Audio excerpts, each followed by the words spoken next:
Bismillahirrahmanirrahim. Assalamualaikum warahmatullahi wabarakatuh. Alhamdulillahirabbil alamin. Allahumma shalli ala sayyidina Muhammad wa ala ali sayyidina Muhammad. Mahasiswa semua yang dirahmati Allah Subhanahu wa taala.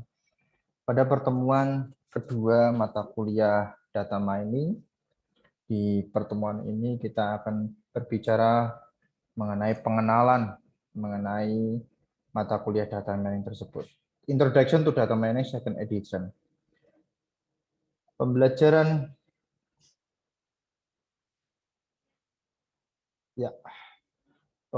kali ini kita akan memberikan sebuah gambaran mengenai besarnya data dimanapun. Di slide ini, there has been enormous data yang tumbuh di komersial maupun scientific database. Karena keuntungan pada generasi data sekarang ini, teknologi juga berkembang, bagaimana mengumpulkan data-data tersebut. Ada banyak sekali ya, ada e-commerce, cyber security, traffic patterns, social networking, yaitu dari Twitter contohnya di situ. Lalu apa ekspektasinya? Yaitu mengumpulkan data yang akan memiliki nilai di mana memiliki tujuan.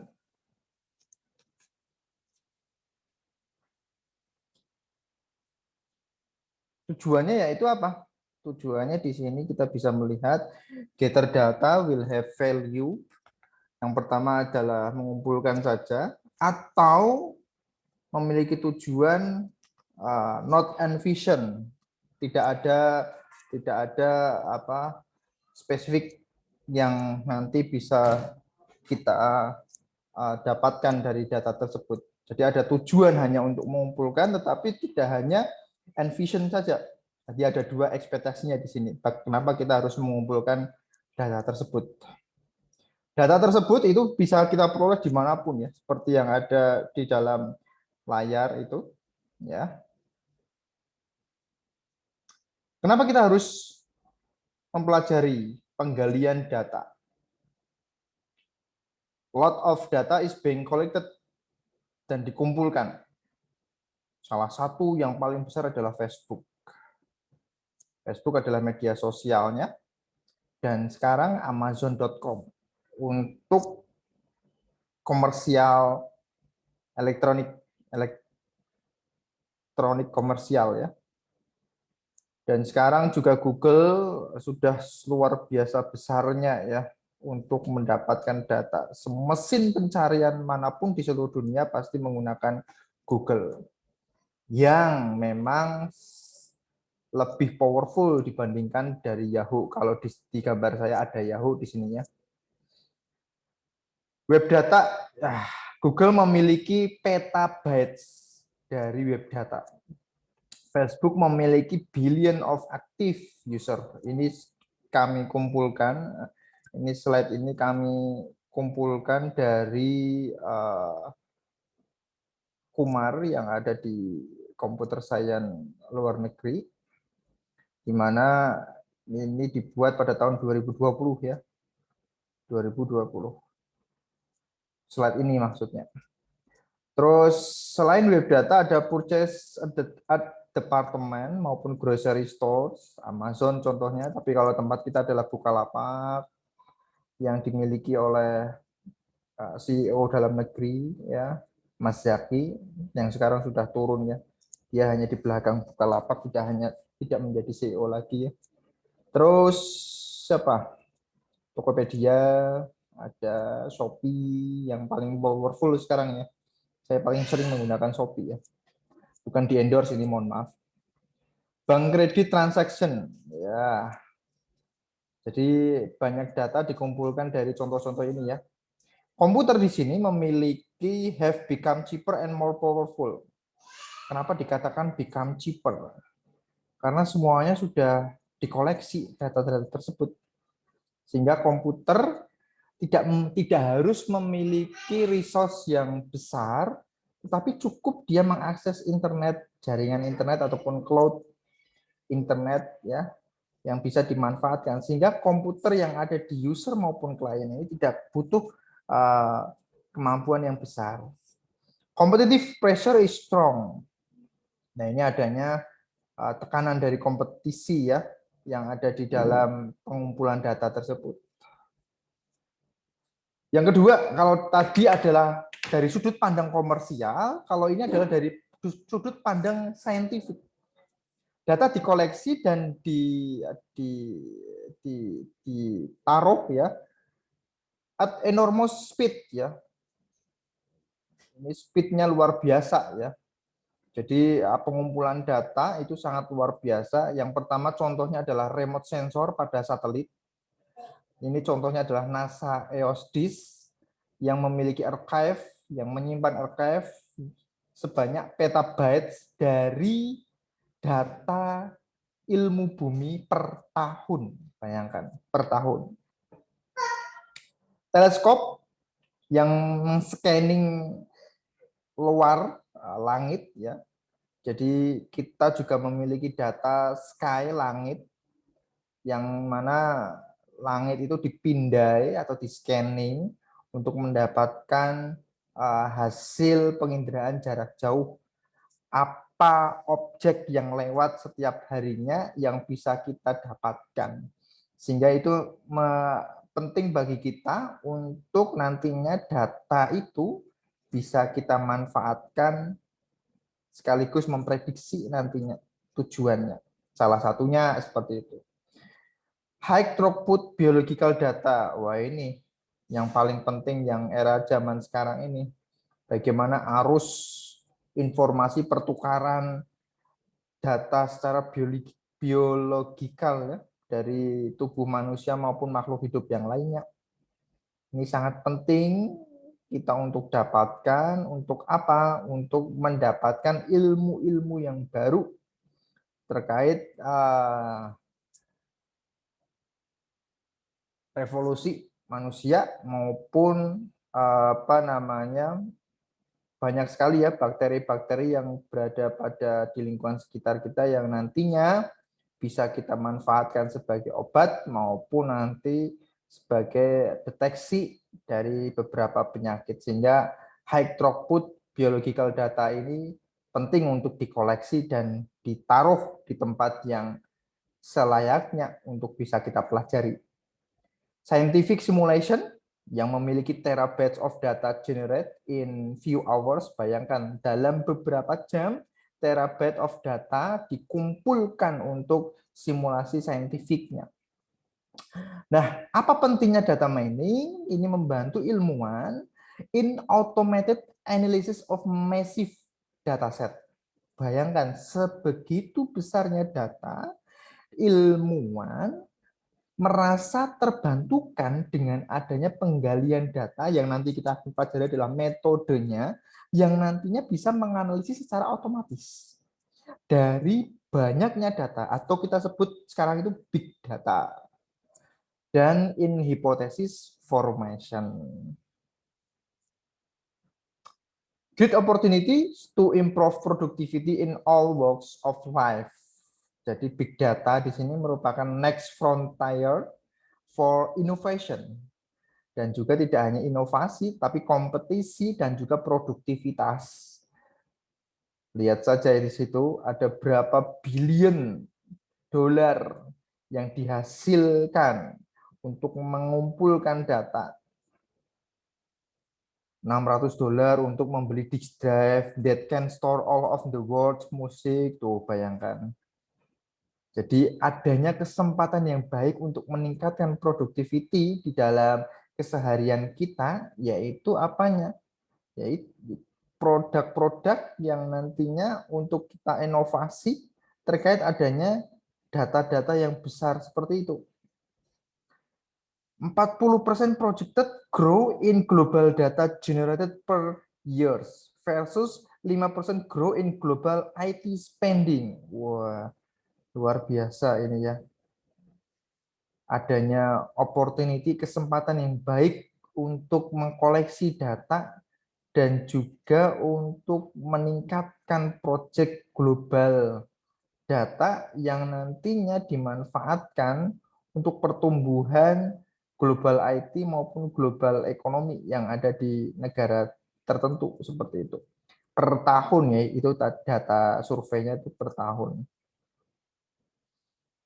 Nah, itu salah satunya ya, yang bisa saudara lihat di dalam slide tersebut. Great opportunity to solve society major problem. Apa sih kesempatan yang besar untuk bisa menyelesaikan permasalahan sosial yang paling utama, yaitu apa? Jika kita mengumpulkan data, improving healthcare and reducing cost.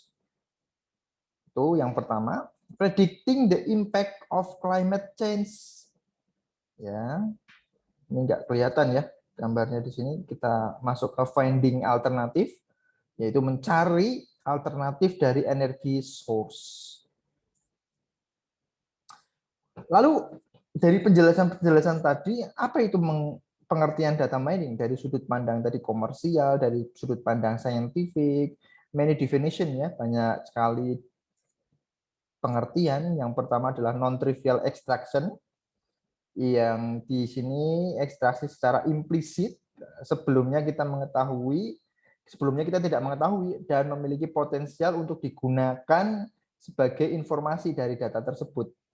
Nah, ada juga pengertian di exploration and analysis by automatic or semi-automatic means, di mana di sini memiliki data quantity yang sangat besar yang di order to, yang harus melakukan penjelajahan dari pola-pola yang memiliki arti tersebut dari exploration, sehingga kita bisa mengetahui apa itu data tersebut, lalu kita analisis. Nah, kalau kita buat flowchart-nya seperti itu ya, ada input data, data preprocessing, di mana di sana ada feature selection dan lain sebagainya. Data mining berada di center dari pusatnya proses, lalu post processing nggak kelihatan di sini, mohon maaf ya. Nanti slide-nya saya bagi, nanti biar bisa saudara pelajari sendiri. Lalu hasil akhir dari post processing dari data mining adalah informasi itu yang akan kita dapatkan. Origin of data mining. Penggambaran idea from machine learning atau artificial intelligence.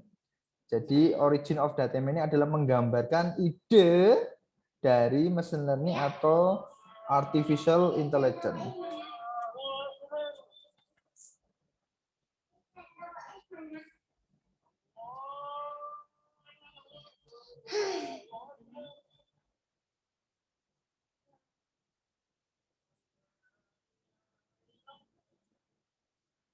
Mohon maaf ya, terputus. Baik, saya lanjutkan.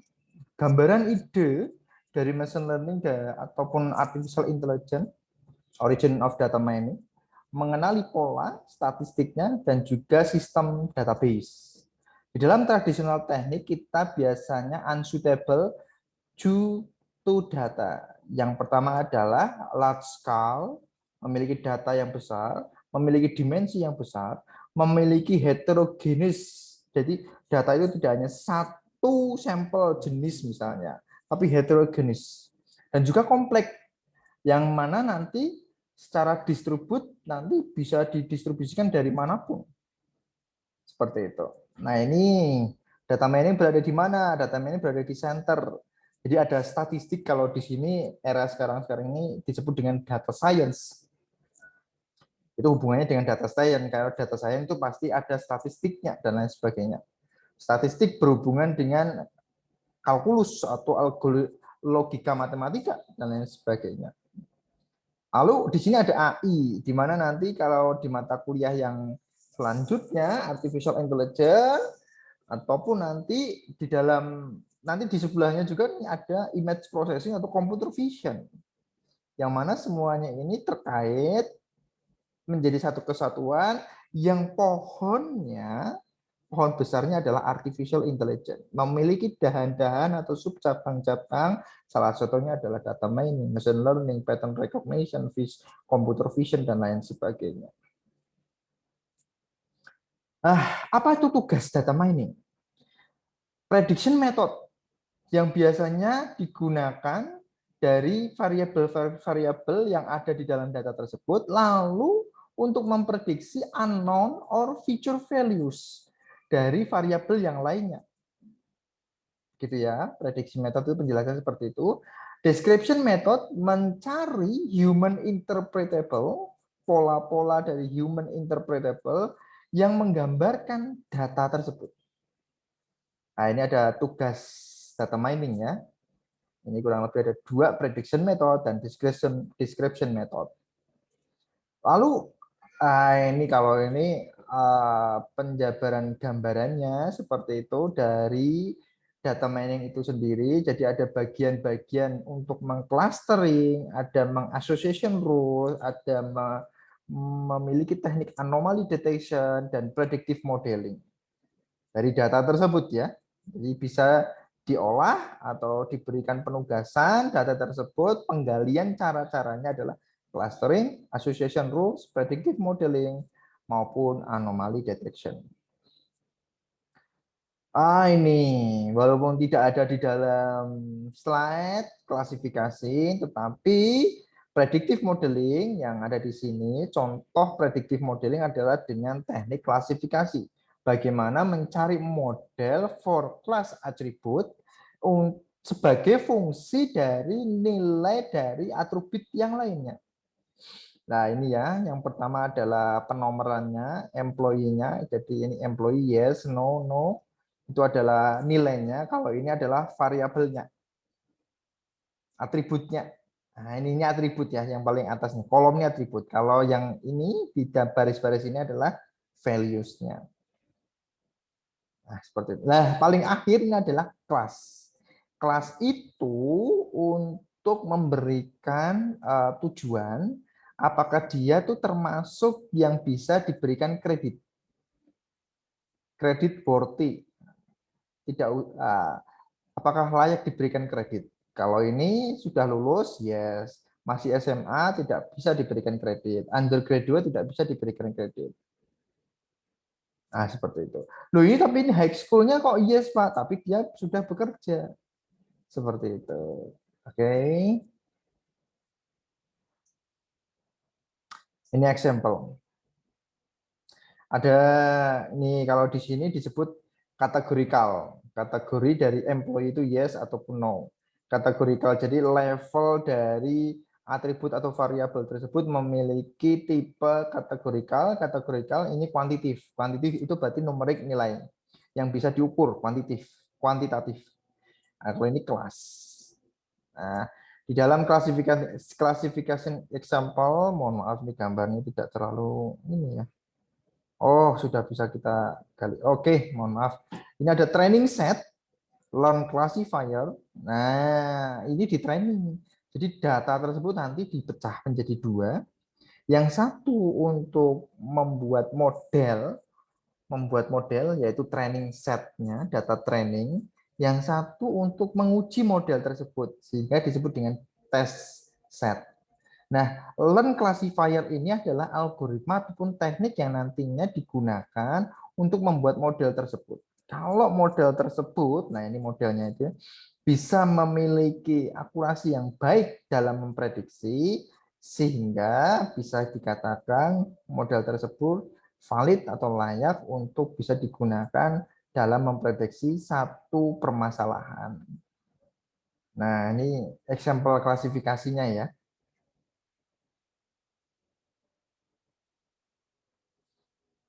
Oke, tampaknya harus saya perkecil dulu ya, mohon maaf. Nah, example of classification tasks. Nah, contoh dari yang lainnya. Classifying credit card transaction, classifying land covers, categorizing news story as finance, identifying intruders in the cyberspace, predicting tumor cell as benign or malignant, classifying secondary structure. Ini adalah contoh-contoh dari tugas klasifikasi. Fraud detection. Nah, ini contoh yang lainnya aplikasi fraud detection ya. Itu goalnya, tujuannya adalah memprediksi fraudulent case in credit card transaction. Ya, ini ya. Ini parameternya nih, approach-nya bagaimana pendekatannya untuk bisa mendeteksi dari fraud detection ini ya. Churn prediction for telepon customer. Nah, ini bagaimana memprediksi, ini aplikasi yang kedua, tugas dari klasifikasi, memprediksi apakah customer is likely to be lost to a competitor. Pendekatannya seperti ini, memberikan label the customer as loyal or disloyal. Nah, ini pendekatan untuk mengetahui apakah nanti tujuannya bisa kita terapkan jika ada data-data telepon customer seperti di dalam tabel seperti itu. Parameter atau variabelnya ataupun atributnya nanti bisa banyak sekali, tidak hanya pendekatan 1, 2, 3 saja, tapi bisa banyak sekali.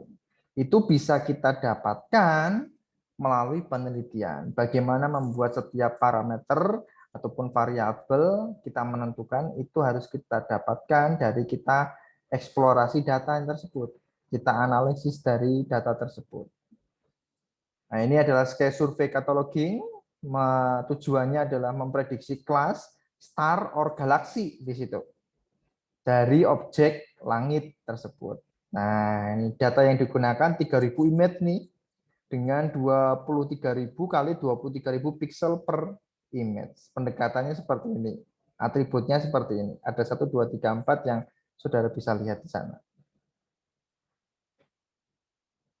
Oke, classifying galaxy ini tadi sudah.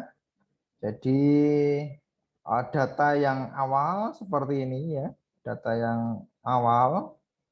Lalu intermediate-nya kita dapat intermediate dari data tersebut.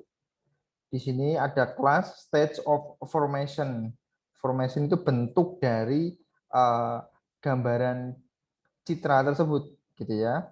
Nah, atributnya di sini adalah image feature. Bagaimana meningkatkan feature image-nya, karakteristik of light, wave, receive. Jadi dari karakteristik citra tersebut kita bisa melihat apakah ini star atau galaksi di sana.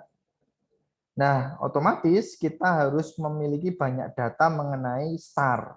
Star itu citranya seperti apa? Citra dari capture teleskop kita yang ada di bumi. Galaksi itu citranya seperti apa? Yang menjadi perbedaan adalah setiap intensitas cahaya yang dihasilkan itu berbeda antara data star maupun data bintang ya, maupun galaksi. Nah, ini masuk ke dalam teknologi yang paling banyak digunakan. Mohon maaf, algoritma yang paling banyak digunakan yaitu regresi. Yaitu memprediksi value dari gambaran nilai dari yang diberikan continuous value variable ya, berdasarkan values of other variables. Diasumsikan linear or non-linear model of dependency. Seperti itu. Nah, ini clustering, penjabaran clustering yaitu kelompok-kelompok.